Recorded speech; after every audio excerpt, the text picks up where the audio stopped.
Warahmatullahi wabarakatuh. Kepada beliau silakan.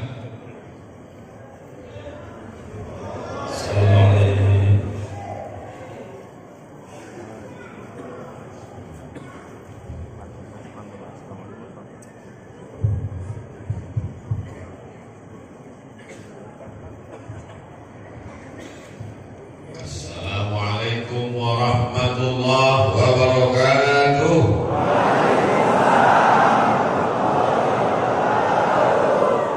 Alhamdulillah wassalatu wassalamu ala Rasulillah sayyidina wa maulana Muhammad ibn Abdillah wa ala alihi wa sahbihi wa man da'a bi da'watihi wa istanna bi sunnatihi ila yaumil liqa'i rabbih.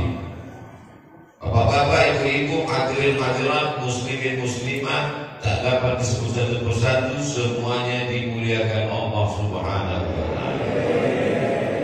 Apalah agaknya rahasia bisa mengumpulkan umat Nabi Muhammad SAW sebanyak ini.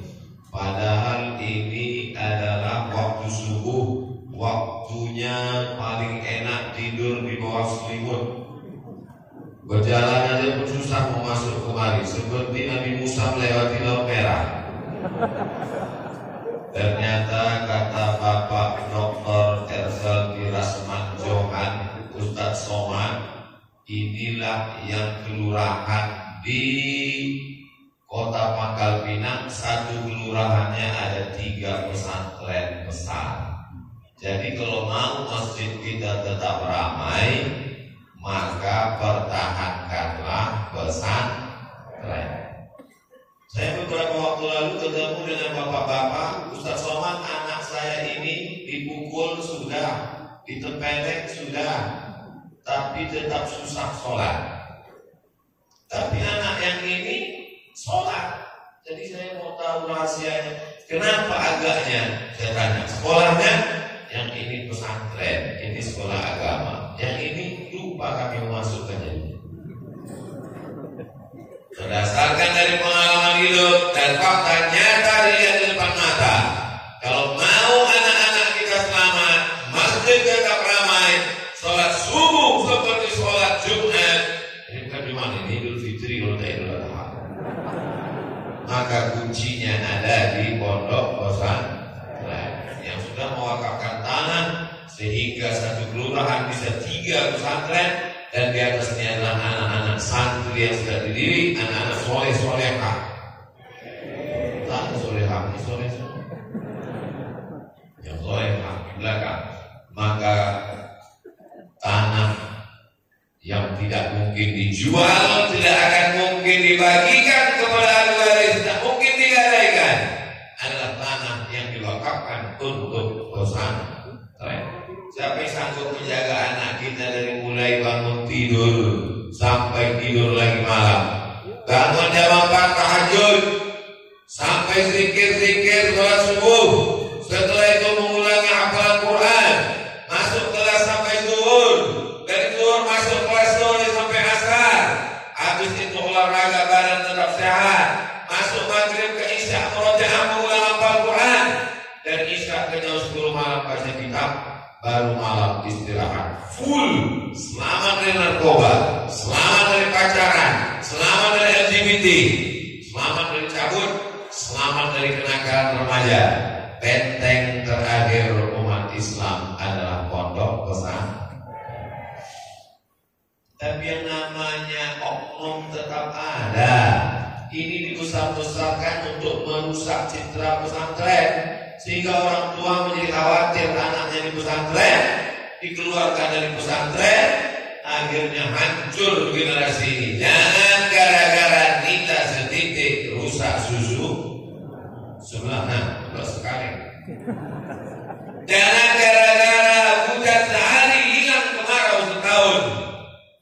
Jangan zalim, jangan aniaya, jangan gara-gara satu semut menggigit, satu batang pokok kayu dibakar rata, satu hutan dihancurkan. Ini penilaian ihdilu, bersikap adillah, wa aqrabu taqwa. Dengan adil itu kita akan lebih dekat kepada takwa. saya sampaikan dimanapun, kapanpun, kepada siapapun, karena kita semua sayang pada umat dan bangsa ini. Betul? Di tempat lain sekarang sudah bingung karena masyarakat tak lagi mau menghormati alim ulama, ustaz, para habaib. Di sini Habib Mahdi bin Syihab kasih tahu, tolong jangan salaman sama Ustaz Somad, dia sudah hampir meninggal dunia kecapean.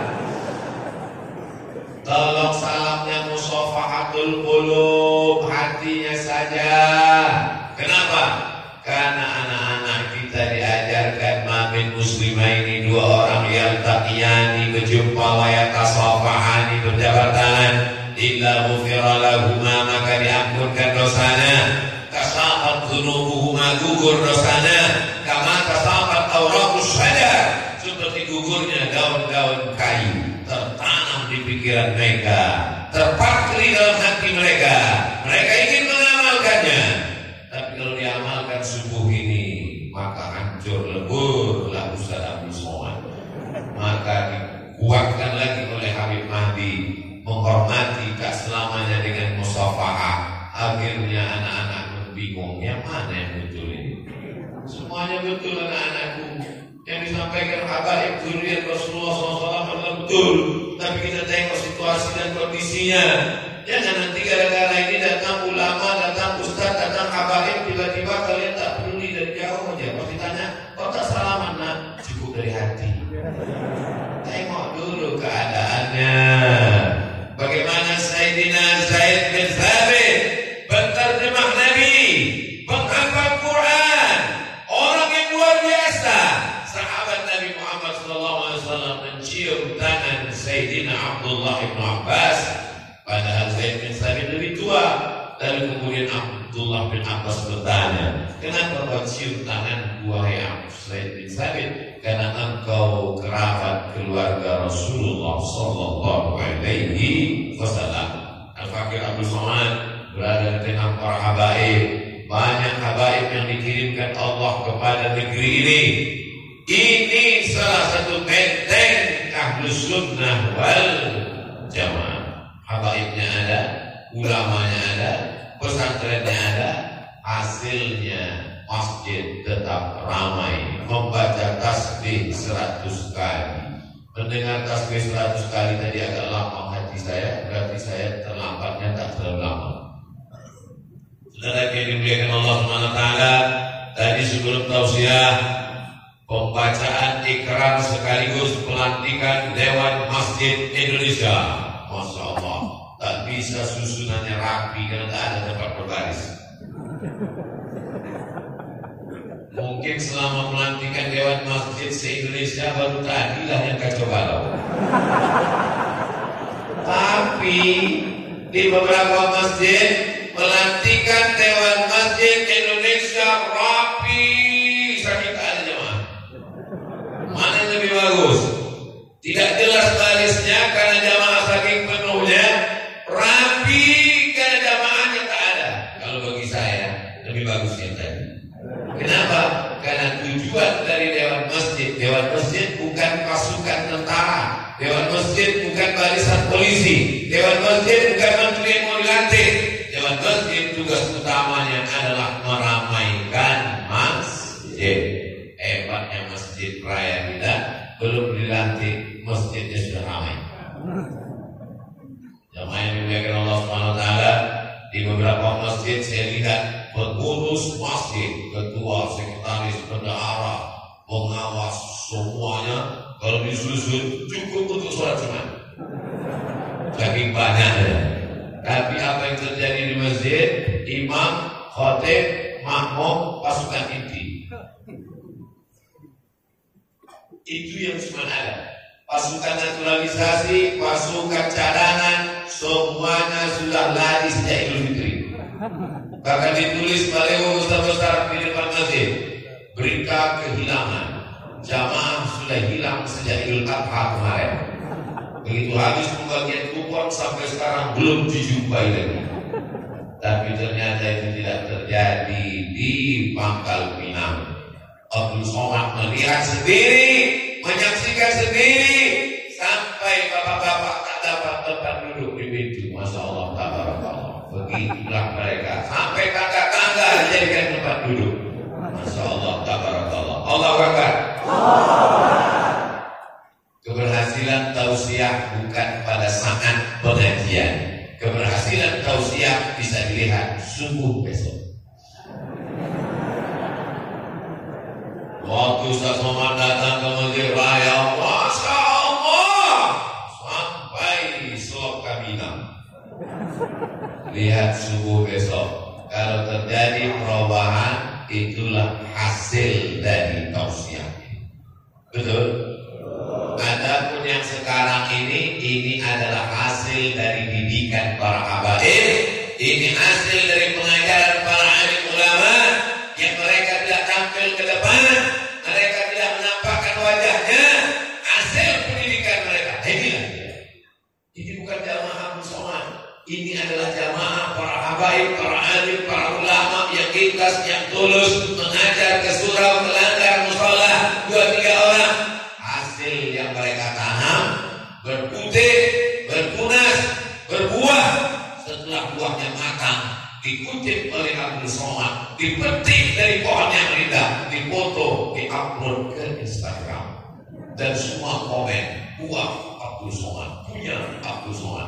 Padahal yang punya orang lain, Abdul Somad cuma menumpang memetiknya saja. Jadi yang dapat nama Abdul Somad. Akhirnya pas nanti mau masuk surga, kata malaikat, Abdul Somad, mohon maaf, amal kau sudah habis karena dia. Tapi saya tetap tak putus asa. Boleh jadi saya tak masuk surga karena amal saya, karena tak cukup. Tapi saya masuk surga karena doa jamaah yang lebih dari 40 orang. Mereka yang tulus ikhlas, mereka datang berlelah-lelah, berletih-letih.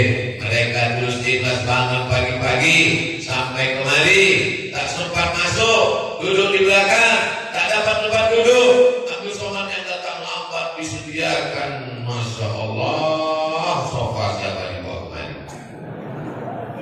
Saudara yang dimuliakan Allah Subhanahu wa Ta'ala, kita pertahankan istiqomah sholat berjamaah ini. Berawal dari keterpaksaan, paksakan diri. Itulah mengapa 40 kali tak tinggal takbiratul ihram pertama, diselamatkan hatinya dari kafir dan munafik. Siapa yang tak tinggal takbiratul ihram 40 hari, 40 kali, 40 hari 40 kali Pak Ustaz, 40 kali. Itulah mengapa kita pergi ke Masjid Nabawi, dibuatkan program khusus namanya Arba'in. Arba'in 40 kali takbiratul ihram tak tinggal, maka dicapkan ke dalam hatinya dia sudah kuat, maka insya Allah itu kita laksanakan. Tapi ingat, 40 kali menanamkannya baru tertanam, 2 kali ditinggalkan langsung mati. Menanamkannya lebih sulit, mematikannya lebih mudah. Benihnya dimasukkan ke tanah, disiram, dipupuk, bertunas, hijau, tumbuh. Tapi kumannya banyak, ada yang menggigit akarnya, ada yang memakan batangnya, ada yang memakan pucuknya, ada yang menggigit daunnya, kering, kerontang sebelum berbunga dan berbuah. Maka mesti dijaga terus. Kebetulan rumah dekat masjid, mikrofonnya pas ke jendela kamar, nikmat luar biasa. Saya pergi tausiah ke salah satu masjid, saya tengok di atas sudah tak ada lagi toa, tak ada lagi. Saya tanya, Pak ketua masjid, itu kenapa tak dipasang? Pak Ustaz, jamaah sekeliling ini sudah marah, mereka bawa golok, jangan lagi, akhirnya ke dalam aja lagi dipasang. Padahal itulah yang membuat dia akan selamat dunia akhirat. Ayyal salat,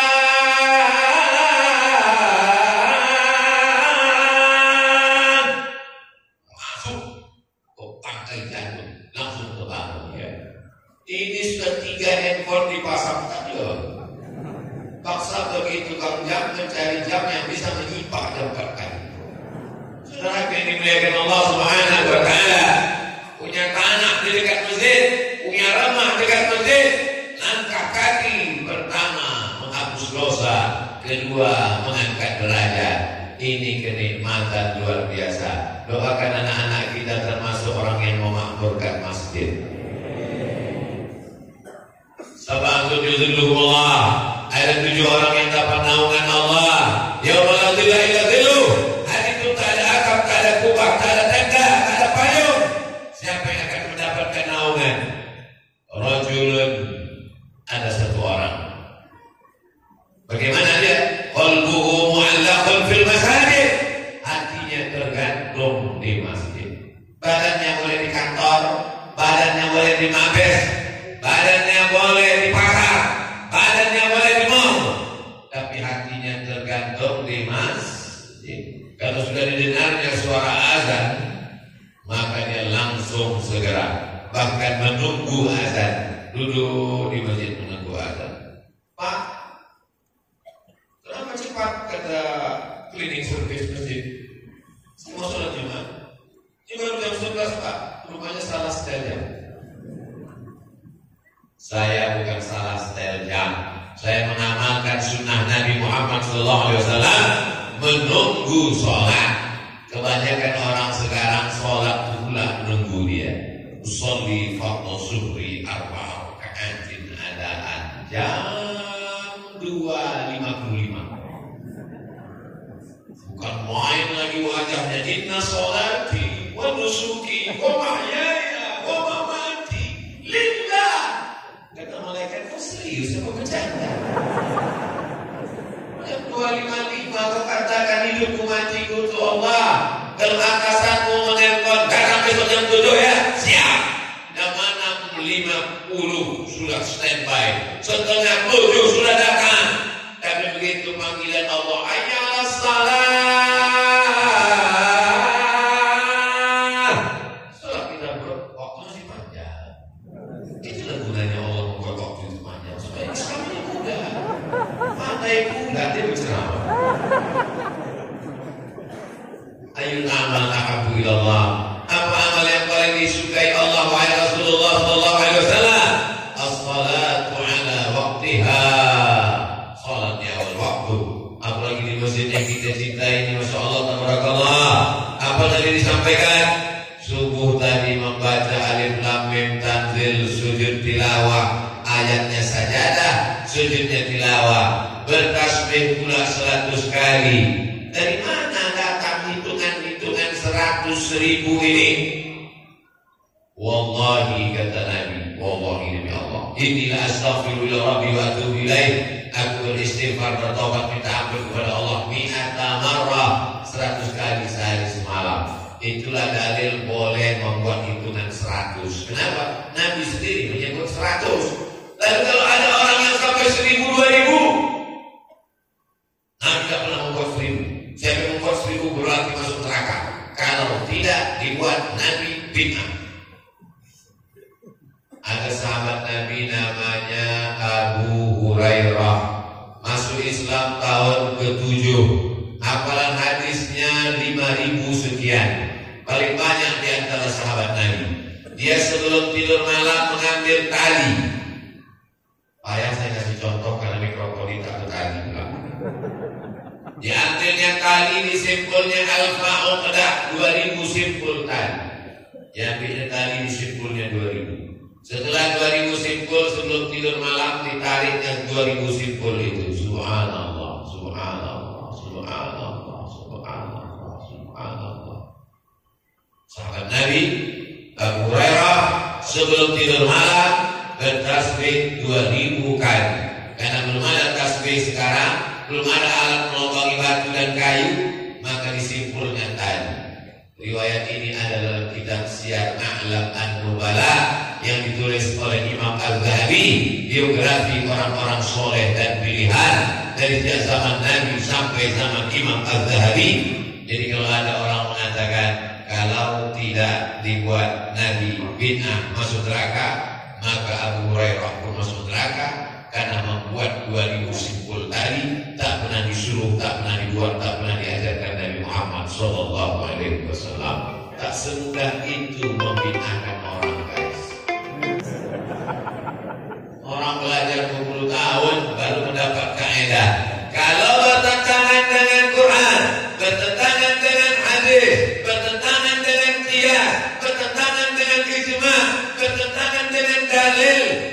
baru dia bid'ah. Ada perbuatan yang tak dibuat Nabi, tidak bertentangan dengan Quran, tidak bertentangan dengan Sunnah, tidak bertentangan dengan qiyas, tidak bertentangan dengan ijma, maka dia adalah, kata Imam Syafi'i, yang membagi ini Imam Syafi'i, namanya bid'atu huda, namanya adalah bid'ah hasanah. Dibagi oleh Imam Syafi'i, dijelaskan oleh Imam An-Nawawi, dilanjutkan oleh Imam Ibnu Hajar Al-Asqalani, dikuatkan lagi oleh Imam Jalaluddin Abdul Rahman As-Suyuti. Imam Syafi'i, Imam Nawawi, Imam Ibnu Hajar Al-Asqalani, Imam As-Suyuti. Itulah para imam ahli hadis, ahli fikih, dan imam ahli sunnah wal jamaah. Di mana umat Islam belajar ini? Di pesantren. Dulu masuk pesantren tak mau, baca kitab tak mau, mondok tak mau, ngaji tak mau, sibuk cari duit. Setelah dapat duit, punya rumah, nikah, baru mau ngaji.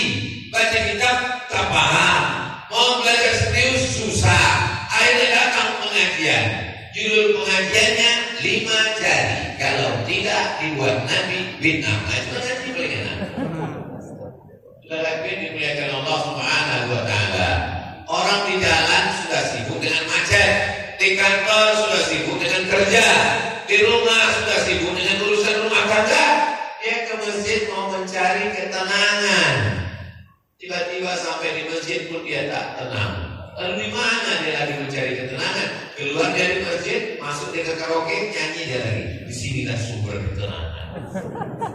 Tapi kita insya Allah mendapatkan ketenangan di dalam masjid. Allahumma salli ala sayyidina Muhammad wa ashlil zalimin bizzalimin wa akhrijna min bainihim salimin wa ala alihi wa sahbihi ajma'in. Sallallahu rabbuna ala nuril mubin Ahmad al-Mustafa sayyidil mursalin wa ala alihi wa sahbihi ajma'in wa ala alihi wa sahbihi ajma'in. Tempat kita kalau tidak ada orang ke masjid, kita bisa buat tablik akbar di tanah lapang. Betul? Tablik akbar tanah lapang, judulnya bagaimana memakmurkan masjid. Kenapa dibuat di tanah lapang? Ada orang-orang yang takut ke pengajian ke masjid. Ada orang yang model begitu takut, dia mau ke masjid aja takut. Kenapa? Jinnya kuat. Ada juga orang yang takut ke masjid karena trauma, beberapa kawannya tobat 3 kali sembahyang mati. Pengurus masjid pula menakut-nakuti. Udahlah banyak orang takut ke masjid, pas depan pintu letakkan keranda jenazah. Itulah mengapa Ustaz Somad kadang tablik akbarnya di tanah lapang untuk menggarap orang yang belum familiar, belum tertarik ke masjid. Dibuatlah tablik akbar tanah lapang. Ke masjid, ke masjid, ke masjid. Oh, ini orang pun ramai ke masjid. Tapi di India tak bisa tablik akbar. Karena di India Muslim itu minoritas. Kalau jumlah orang India itu 1 miliar, orang Muslim 300 juta, tapi yang 700 juta tetap tak Islam, minoritas, orang kecil. Makanya dari dulu teraniaya sampai hari ini, teraniaya, terzalimi. Maka mereka dakwahnya dari pintu ke pintu, rumah ke rumah. Assalamualaikum, waalaikumsalam. Kiai Diki.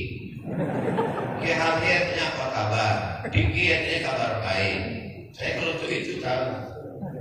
Kalau teh, cair. Kalau roti, roti. Roti cair, aja. Saya satu asrama sama kawan saya 3 orang. Satu dari Karachi, satu dari Chicago. Kami bertiga lah, saya dengan dia bertiga ini sama-sama tinggal di asrama di Maroko. Jadi kebetulan mereka duanya anak lama, saya anak baru. Datanglah saya bawa ke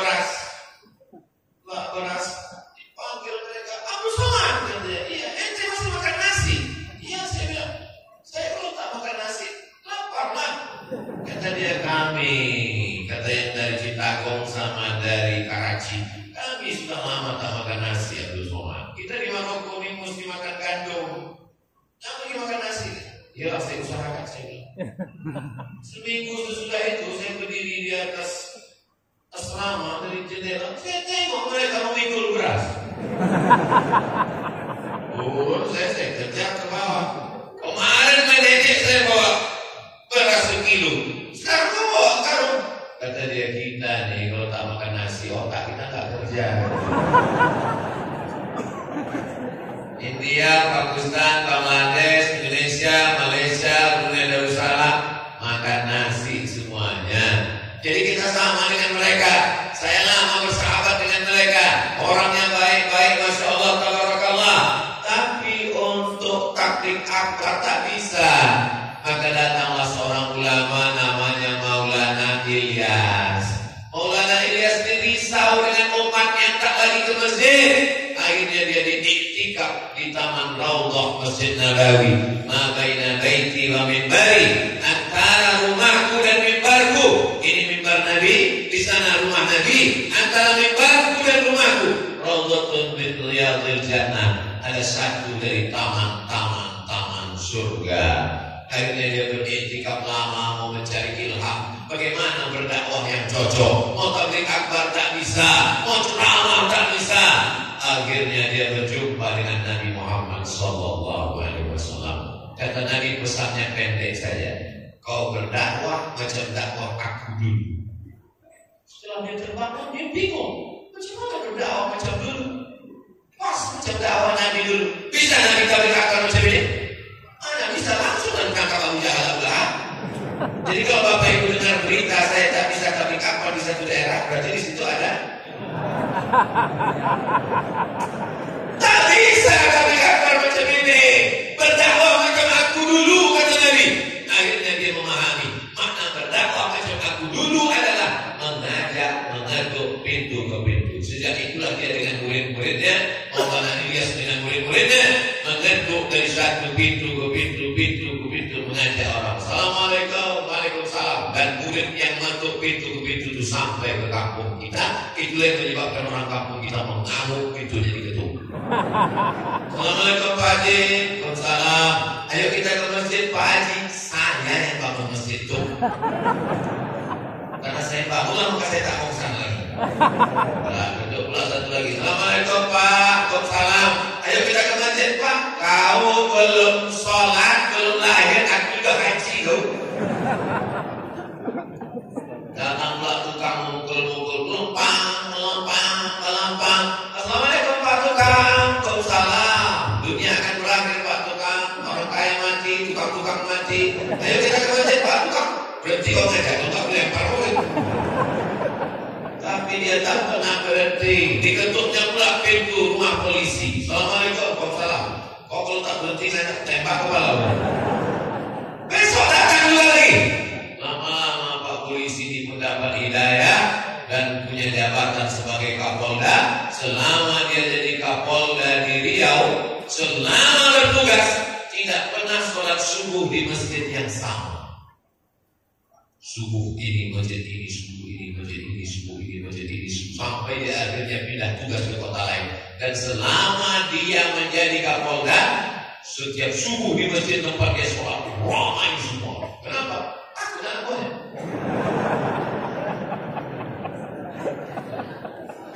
Dia menceramai orang yang belum ke masjid, menceramai di diskotik, di terminal, di tempat yang tak baik.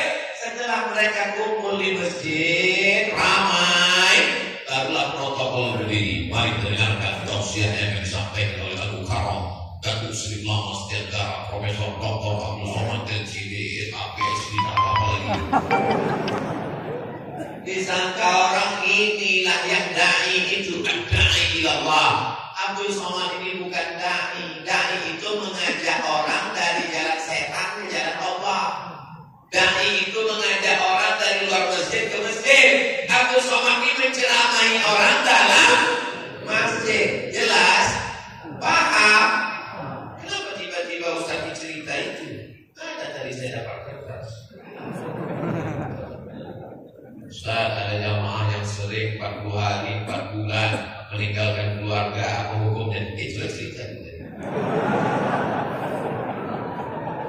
Jadi Jadi Maulana Ilyas ini dari mana Pak Ustaz?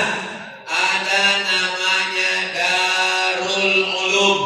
Dar artinya rumah, ulum ilmu. Darul Ulum rumah ilmu. Semua ilmu di situ. Sekolah Darul Ulum ini letaknya di Dioban. Didirikan oleh seorang ulama namanya Maulana Qasim. Maka sampai hari ini yang menjaga sanak sampai ke Sahih Bukhari, sanak sampai ke Sahih Muslim, sanak sampai ke Sunan Abi Daud, sanak sampai ke Sunan Tirmizi, sanak sampai ke Sunan Nasa'i, sanak sampai ke Sunan Ibnu Majah, sanak sampai kepada Muwatta Malik, sanak sampai kepada Musnad Ahmad bin Hanbal, sanak sampai kepada Sunan Ad-Darimi. Yang masih istiqomah memegang sanak hadis adalah Darul Ulum Dioban. Kebetulan waktu saya ke Sudan, yang menyidang disertasi S3 saya, beliau orang Sudan, tapi mengambil sanad hadisnya dari Darul Ulum Dioban. Pendiri Darul Ulum tadi namanya Maulana Qasim. Salah satu murid Maulana Qasim, Maulana Ilyas. Maulana Ilyas inilah bersama para alim, para ulama berijtihad. Kalau diharapkan ulama, ustaz yang datang ke kampung, keluar kampung hutan, bagaimana? Maka dicarilah orang-orang yang mampu. Ada mampu? Iya. Berapa hari bisa keluar? Setelah bermusyawarah dengan istri dan keluarga anak-anak, ekonomi cukup, mapan saya 3 hari. Kamu? Saya sudah ini cukup, insya Allah. Tak boleh lebih 4 bulan. Karena itulah batas kemampuan manusia untuk meninggalkan keluarga. Mereka ini bukan orang jahil, bukan orang bodoh. Belajar hadis, belajar fikih, belajar usul fikih, membaca kitab kuning, alim, bukan dihasilkan. Bahwa ada namanya oknum, ya. Tapi apakah karena satu oknum lalu kita generalisir semua orang? Tidak. Satu oknum yang berbuat, kenapa pula semua disalahkan? Kemarin saya ceramah ke satu daerah, di depan kan ada kolega. Jadi kaca terbuka, saya dengar masyarakat beli, buka jalan, sampai lewat. Buka semua polisi dikatakan sampo.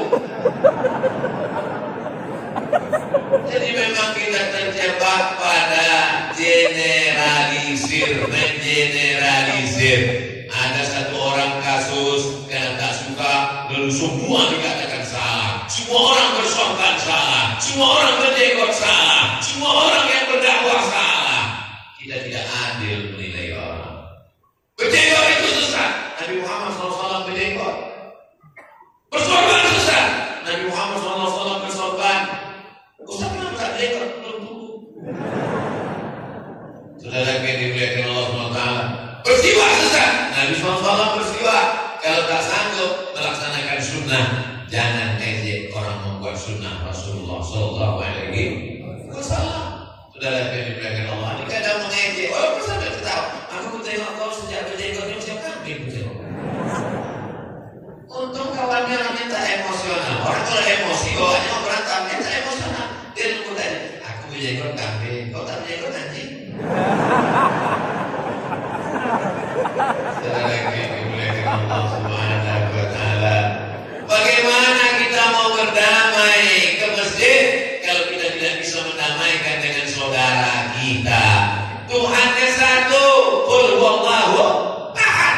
Nabinya satu, Muhammadur Rasulullah. Kiblatnya satu, fawalli wajhaka syatral masjidil haram. Tapi dalam masalah ibadah, masalah berpakaian, ada yang pakai celana panjang, ada yang pakai jubah, saya pakai sarung. Tak ada kami saling menyalahkan. Kalau yang pakai jubah menyalahkan yang bersarung, yang sarung menyalahkan yang bercelana panjang, yang ketawa yang berkolot. Selama menutup aurat, dan saudara-saudara saya ini, masya Allah, tabarakallah, saya selalu maju dengan mereka. Kenapa? Mereka berdakwah lillahi ta'ala. Abdul Somad Tausiah pakai balehu besar, baru di Masjid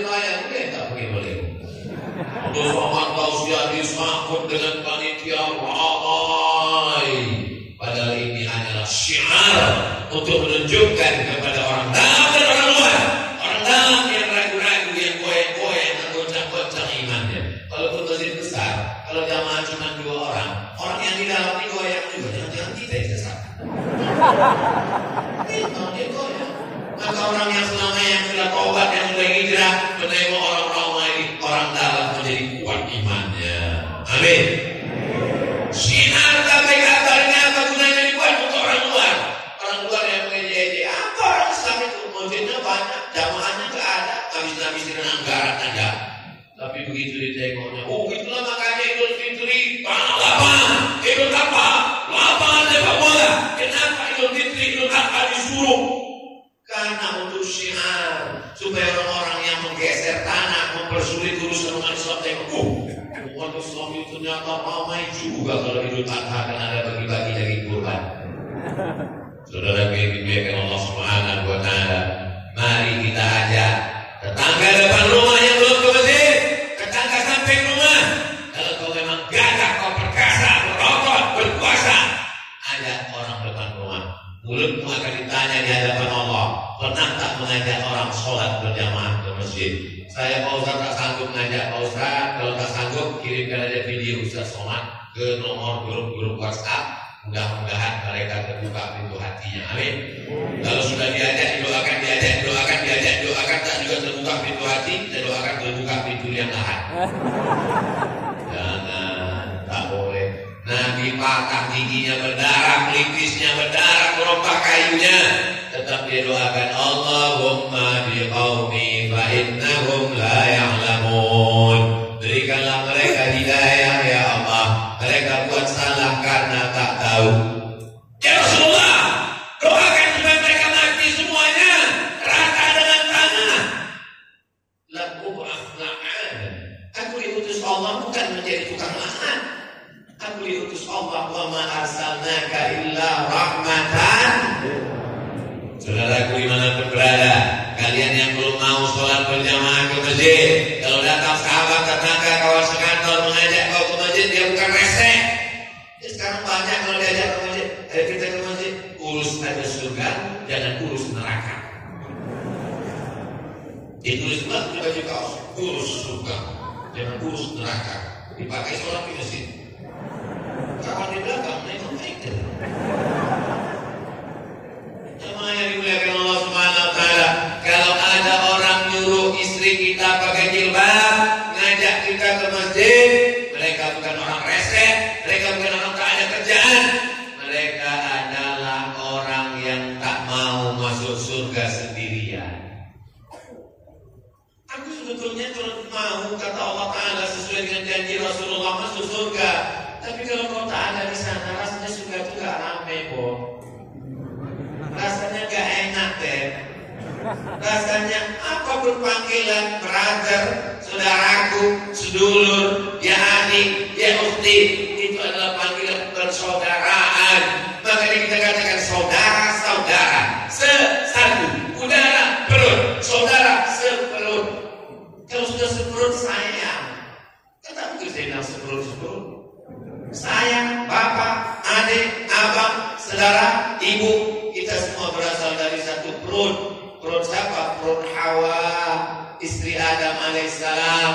Mau orang Jawa, orang Melayu, orang Sunda, orang Bugis, orang Banjar, orang Batak, semuanya berasal dari satu nenek moyang.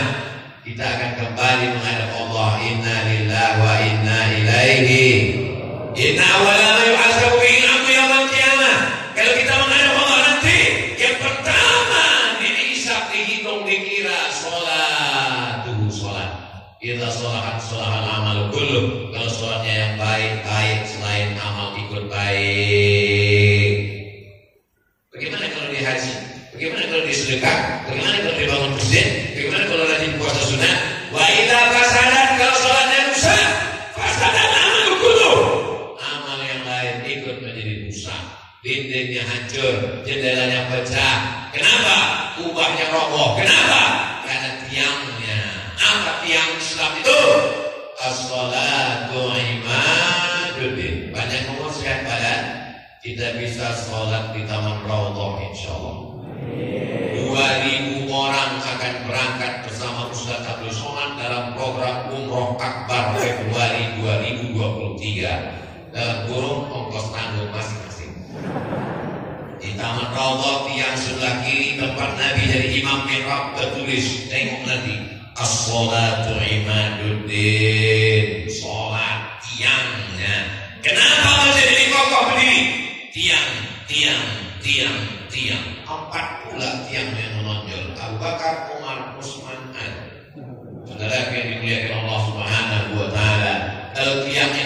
roboh, na'udzubillah, hancurlah Islam.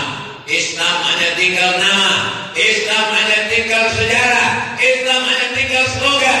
Karena sholat tak dilaksanakan. Dari kecil terlonjak-lonjak, sudah besar terbawa-bawa, sudah tua terubah tidak. Maka bawalah anak ke masjid. Anak-anak jangan pelit, anak-anak ribut, maka dibuat anak-anak di atas. Anak santri kita di atas, Pak Ustaz dimuliakan. Ibu-ibu di mana?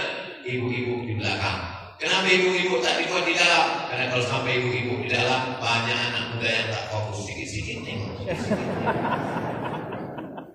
Ini ada teknis semua. Kenapa perempuan dibuat di belakang? Saudara yang dimuliakan Allah Subhanahu wa Ta'ala, kalau masjid ini masih ramai dengan anak-anak, 20 tahun akan datang, insya Allah masjid raya ini masih ada orang sholat berjamaah. Allah Akbar. Ada anak-anak terkantuk-kantuk, anak-anak di bawah, ada anak. Kalau anak-anak masih ada di masjid, berarti umurnya sekarang 10 tahun, 20 tahun akan datang dia 30 tahun, dia akan menjadi gubernur, wali kota, kepala dinas, kepala badan, kepala kantor, dia akan menjadi pengusaha, polisi, tentara, lawyer, pengacara. Dia teringat kenangan masa kecil. Aku dulu selalu dibawa ayahku ke masjid, maka mari kita membawa anak-anak kita ke masjid sejarah ulang. Tapi anak yang sekarang diajak ke mall, diajak karaoke, diajak sakau mabuk malam tahun baru, dia bilang ke kawannya, aku dulu selalu diajak ayahku mabuk malam, mari kita buat pesta mabuk bersama. Apa yang kita lakukan sekarang, apa yang kita tanam sekarang, itu yang akan kita petik nanti. Tangan mencincang, bahu memikul. Apa yang ditanam, itu yang akan dipetik. Bapak ibu yang subuh ini membawa anak, sayang anak bangun-bangunkan, sayang anak pukul-pukulkan, sayang anak bukan pukul karena marah, tapi karena ingin sayang. Maka tak boleh berbekas, tak boleh patah, tak boleh lebam, tak boleh pada alat vital. Hanya memberikan sekedar efek jerah. Kata Nabi, muru auladakum, suruh anakmu salat wahum abna'u sab'a sinin, umur 7 tahun. Wadribuhum fil asra, pukul umur 10 tahun. Bukan pukul marah, tapi pukul supaya dia sholat. Kita ingin bangun kita tengah malam, ketika kita tengok pintu kamarnya terbuka. Kenapa pintu kamarnya terbuka? Kenapa anak belum tidur juga jam 2 malam? Besok mau berangkat lagi pengajian. Begitu ditengok pintu kamar, rupanya terdengar suara Bismillahirrahmanirrahim, Ar-Rahman. Itu tak terbayar dengan apapun. Kalian dengan anak muda belum nikah, makanya jangan terlalu lama jomblo, cepat punya anak. Nanti kalian rasakan. Itulah makna doa Rabbana min azwajina wa dzurriyyatina qurrata a'yun. Berikan kami keturunan yang sejuk di pandang mata. Saya Pak Ustaz, ini kata jamaah, saya Pak Ustaz, habis harta saya ini semua biarlah Pak Ustaz, tak terbayar sejuknya mata dan hati saya menengok anak-anak saya di sholat, anak laki-laki sholat, anak perempuan berjilbab panjang, mencium tangan, taat pada orang tua. Tapi kalau sudah menengok anak bercelana sempit, baju terbuka, rambutnya macam sarang tawon, diikat pula macam-macam, dicat 3 warna, duit habis, apalah gunanya mengandung 9 bulan 10 hari, menyusukan 2 tahun lamanya, sia-sia tak bermakna. Mudah-mudahan anak-anak kita semuanya menjadi anak-anak yang soleh dan solehah. Pak Ustaz, ketika saya membaca Asmaul Husna, pada bacaan Ya Nur berulang-ulang, Ya Nur, di situ kuburan terbuka dan pasirnya jadi merah, jadi api, panas, terkejut dan takut, ngeri. Saya bayangkan bagaimana nanti manusia masuk ke dalam kubur. Saya seorang nenek pernah bertemu Ustaz dalam mimpi, bersalaman dan berbincang. Ujungnya nih yang boleh minta nomor handphone Ustaz. Minta nomor handphone tim, nanti ada yang mau ibu tanyakan, saya jawab pakai voice mode, voicemail, pokok apa saja kasih tahu sama tim. Tim dia menyampaikan semua insya Allah. Adapun tentang kita melihat dalam mimpi, kata Imam Ibnu Sirin, apa takwilnya kalau kita mimpi jumpa Habib, jumpa ulama? Berarti kita sejalan dengan Habib itu. Kalau yang jumpa kita itu adalah Habib, ulama, berarti kita sejalan dalam Ahlus Sunnah wal Jamaah. Kalau antara tidur dan jaga, dibilang tidur tidak, dibilang jaga tidak, tiba-tiba nampak terkelebat, nampak kuburan, nampak masjid. Kubur itu apa maknanya? Kubur artinya nasihat sesuai dengan ayat Alhaakumut takatsur hatta zurtumul maqabir. Supaya kita jangan lalai dengan kehidupan dunia, ingat kubur. Tapi jangan gara-gara ingat kubur balik dari sini bawaannya mau mati aja. Saya tak mau orang Pangkal Pinang lalu ekonominya turun gara-gara ceramah Abdul Somad, toko-toko tutup, kebun-kebun ditinggalkan. Pasti tanya, kenapa toko ditinggal, kebun ditinggal? Kita semua akan mati. Justru karena kita mau mati, itulah makin semangat cari duit, bangun pondok pesantren, buat tahfiz Quran gratis, bangun masjid sebanyak-banyaknya. Jangan mati sebelum bangun masjid. Setuju? Cari duit bukan untuk dunia, cari duit untuk akhirat. Rabbana atina fid dunya hasanah wa fil akhirati. Kalau ada orang Islam meninggalkan dunia, salah, karena kita disuruh meminta dunia. Rabbana atina fid dunya. Doa keluar masjid bukan meninggalkan dunia. Allahumma inni as'aluka min fadlik, kasih aku rezeki, kasih aku rezeki. Kenapa doa keluar masjid minta rezeki? Karena kita keluar masjid mencari rezeki, rezeki yang didapat untuk menolong agama Allah. Ayo orang kaya, silakan cari duit, masjid jangan lupa, silakan cari dunia, dibawa bekal untuk akhirat. Jelas? Apakah sah menikah dengan wanita hamil? Dalam mazhab Syafi'i, perempuan yang sedang hamil menikah, nikahnya sah karena tidak masuk dalam perempuan yang dilarang untuk dinikahi. Karena kebetulan Negara Kesatuan Republik Indonesia, kompilasi hukum Islamnya, undang-undang pernikahannya pakai mazhab Syafi'i. Itulah mengapa tidak ada pakua yang bertanya waktu mau akad itu, kau hamil atau tidak? Jangan salahkan pakua kalau ada perempuan hamil menikah. Jadi pakua salah. Pakua kenapa tak periksa? Itu juga dokter kehamilan, bukan tugas aku. Dalam mazhab Syafi'i, perempuan hamil tidak menjadi penghalang pernikahan. Yang jadi masalah bukan nikahnya, yang jadi masalah setelah nikah lahir anak, 4 konsekuensinya. Yang pertama, anak itu tidak bisa dinisbatkan dengan si bapak ini, tidak bisa pakai bin. Kenapa? Kesalahannya apa? Karena mencoblos sebelum hari H. Yang kedua, kalau anak ini laki-laki, ternyata lahir laki-laki, sesudah itu lahir adiknya perempuan, dia tak bisa menjadi wali adiknya. Kenapa? Karena dia saudara seemak, tidak dianggap sebagai saudara saya. Saya sih. 3, kalau anak ini meninggal atau bapak ini meninggal, mereka tak saling mewarisi, karena mereka tak ada hubungan nasab. Yang keempat, kalau seandainya anak dilahir perempuan, si bapak ini tak bisa mewalikan. Ayo bapak-bapak yang dulu waktu kalian nikah, bini kalian hamil, nanti kalau masanya dia mau nikah, kalian pura-pura mencret. Walinya siapa? Wali hakim. Fasulman waliyun man la waliyalaha. Wali hakim menjadi wali bagi perempuan yang tak punya wali. Jadi kalau ada perempuan hamil mau dinikahi, ingat 4 ini. Kalau tak sanggup, tak usah nikahi. Jangan nikah karena hanya menutup malu. Menutup malu dari 4 ini, nanti pasti dia akan salah. Kalau sudah dinikahinya, lahir anak, pasti akan pakai bin dia karena mengurus akte kelahiran. Pasti nanti 25 tahun lagi kau terpaksa akan menikahkan anak itu pula. Nanti kalau meninggal kalian akan saling mewarisi. Salah pertama akan disusul 4 kesalahan. Jadi kalau terlanjur hamil, apa solusinya? Tak usah nikahkan. Manulah Pak Ustaz, kirim ke Bandung, ke Jakarta, ke Surabaya, carikan kos-kosan sampai anak itu lahir. Kalau ditanya orang, anak kau mana? Senangis 2. Berani berbuat, berani bertanggung jawab. Kalian nikahkan, 4 konsekuensi di masa akan datang. Waspadalah. Kejahatan terjadi bukan karena ada niat dari pelakunya, tapi karena ada kesempatan.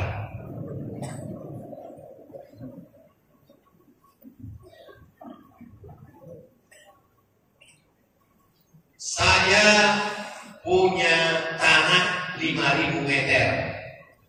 Diambil tetangga 2000 meter. Pertanyaan saya, apakah tetangga saya berdosa?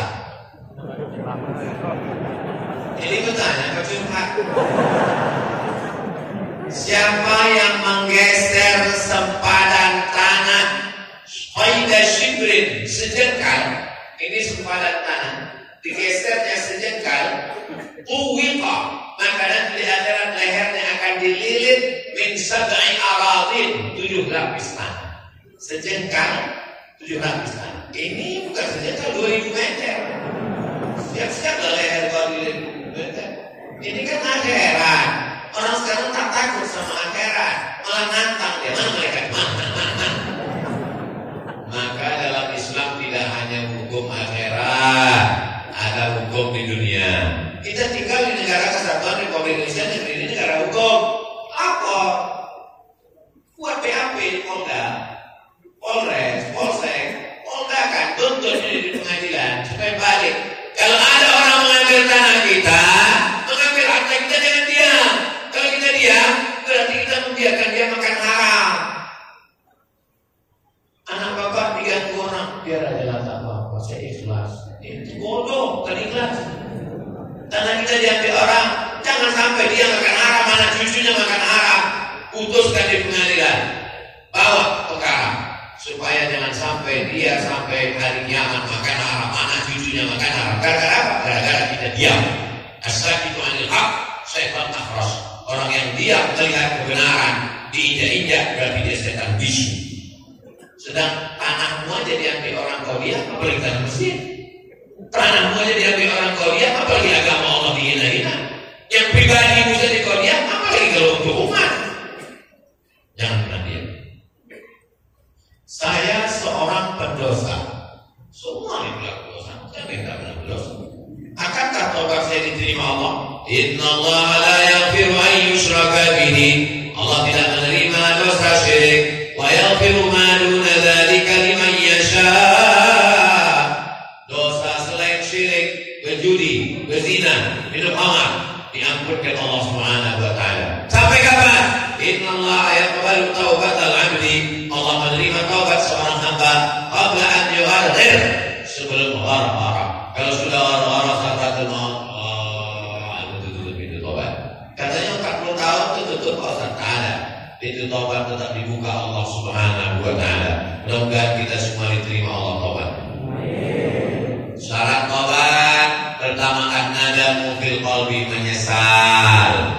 Setelah menyesal, al-iqraru bil lisani, ucapkan dengan lidah. Astagfirullahaladzim, astagfirullahaladzim, astagfirullahaladzim, la ilaha illa huwal hayyul qayyum wa atubu ilaih.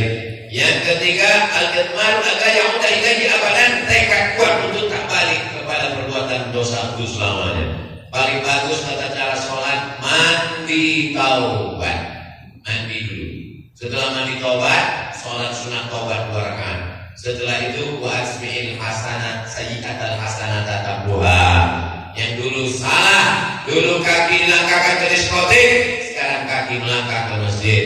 Dulu uang dipakai beli khamar, ganja, sabu-sabu, narkoba, sekarang dipakai untuk tahfiz Quran pondok pesantren dan masjid. Dulu makan tema yang haram, sekarang dipakai untuk memandang para habaib alim ulama membaca Quran. Dulu telinga dipakai mendengar musik, sekarang telinga dipakai mendengar sholawat. Dulu dipakai tangan buat maksiat, sekarang tangan mengusap kepala anak yatim. Orang yang bertaubat diterima Allah. Datanglah zaman Bani Israel, seorang pembunuh sudah membunuh 99 orang. Ditantangnya pendeta Bani Israel. Pendeta, ya, aku sudah membunuh 99 orang. Apakah Tuhan mengampuni dosaku? Kata pendeta Bani Israel, dosamu tidak terampuni. Diambilnya pisau, kalau begitu kau yang ke-100. Agama Islam membuka pintu taubat seluas-luasnya.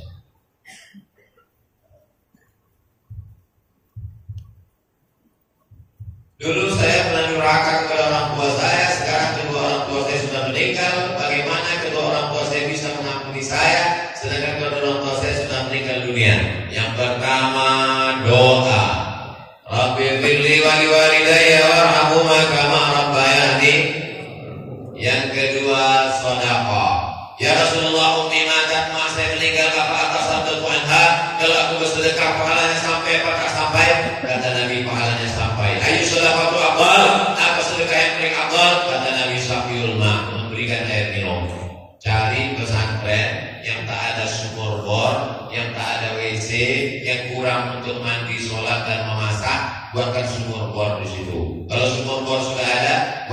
toilet, WC, tempat mandi. Kalau sudah ada, buatkan gelas. Tak sanggup, kasih pasir batu bata. Tak sanggup semen, kasih batu bata. Tak sanggup, batu kerikil. Tak sanggup, pasir. Tak sanggup juga, mati aja lah.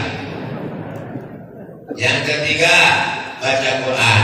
Kata Imam Nawawi dalam Riyadhus Shalihin, dalam Al-Azkar, wa in khatimul Qur'ana, kalau satu menghatamkan 30 juz, kalau tak sanggup sehatam Quran, likulli syai'in qalbun, segala sesuatu punya hati, wa qalbul Quran Yasin, hatinya Quran Yasin. Tak sanggup baca Yasin, sependek-pendeknya untuk almarhumah ya Al-Fatihah. Al-Fatihah pun tak sanggup juga. Jelas ke mana? Yang keempat, menyembelih hewan kurban. Allahumma hadza an Muhammad wa ali Muhammad. Kusembelih kurban ini untuk Muhammad sallallahu alaihi wasallam dan keluarga. Itu dalil boleh berkurban untuk almarhum ayah, almarhum mak. Ini 2,5 juta untuk aku, ini 2,5 juta untuk almarhum ayah makku. Yang kelima, umrah dan haji. Labbaik Allahumma syukrumah. Kau menghajikan siapa? Aku menghajikan syukrumah. Kau sudah haji apa belum? Belum. Hajikan dulu dirimu, baru hajikan syukrumah. Ada duit, berangkat ke Makkah, hajikan. Haji belum, umrah. Labbaik Allahumma umrah fulan bin fulan. Ku umrahkan. Doakan mereka. Mudah-mudahan Allah mengampunkan segala silap salah dosa kita, insyaallah. Itu tasbih. Ustaz, apa hukumnya main uang arisan? Kita berkumpul 10 orang. 100. Lalu kemudian duit kita pun digoncang. Goncang. Belum keluar nama saya. Berarti saya mendapat 1 miliar lah, 1 juta. 100 juta, 1 miliar dapat. Akadnya apa arisan itu? Kalau ditanya orang, apa akad arisan itu? Arisan itu akadnya hutang. Dapat saya 1 miliar, sebenarnya dapat saya 900, karena yang 100 duit saya. Jadi sebenarnya saya hutang kepada 9 orang. Hutang. Makanya kalau ikut arisan itu berarti aku hutang sebenarnya. Kalau mau ikut arisan, yakinkan jantung sehat. Kita keluar, kenapa nih mati? Duit tak dapatnya online. Kalau begitu model arisannya akadnya hutang, tak masalah. Tapi kalau datang orang ke rumah kita menawarkan ikut arisan, pesertanya tak jelas tak berapa orang, pesertanya tak jelas tak siapa saja, mau pinjam 100 juta, nanti yang diterima cuma 95, alasan yang 5 juta operasional itu bukan arisan, itu lintah darat berbaju arisan. Jelas? Caranya beda. Kalau lintah darat yang tak pakai baju arisan, pinjam 100, bayar 110. Kalau dia tak begitu, pinjam 100, yang duit balik ke kita 90, yang 10 dia bilang operasional. Sebetulnya itu bunga, makanya yang balik ke kita cuma 90. Menengok pahamnya saja, yang saya pernah juga belum. Hati-hati jangan terjebak pada riba. Maka masjid mesti punya baitul mal wa tamwil. Makanya jangan cuma perhatikan orang sholatnya, perhatikan juga makannya. Sekarang kita hanya bertanya, udah sholat. Adakah di antara kita yang bertanya, udah makan?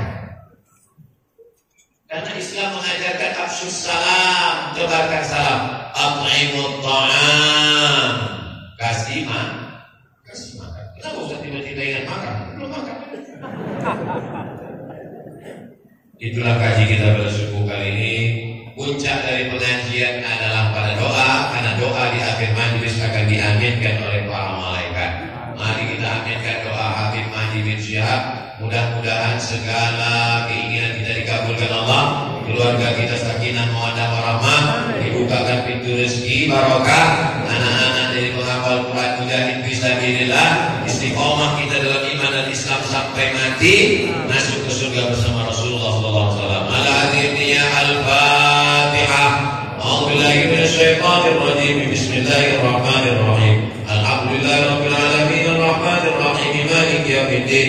Iyyaka na'budu wa iyyaka nasta'in. Ihdinas siratal mustaqim. Shiratal ladzina an'amta 'alaihim غير المغضوب عليهم ولا الضالين آمين.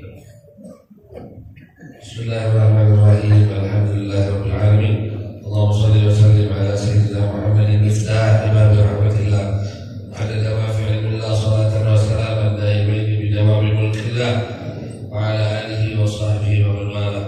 اللهم اصلح ذات بيننا والف بين قلوبنا واهدنا سبل السلام ونجنا من الظلمات الى النور وجنبنا الفواحش ما ظهر منها وما بطن.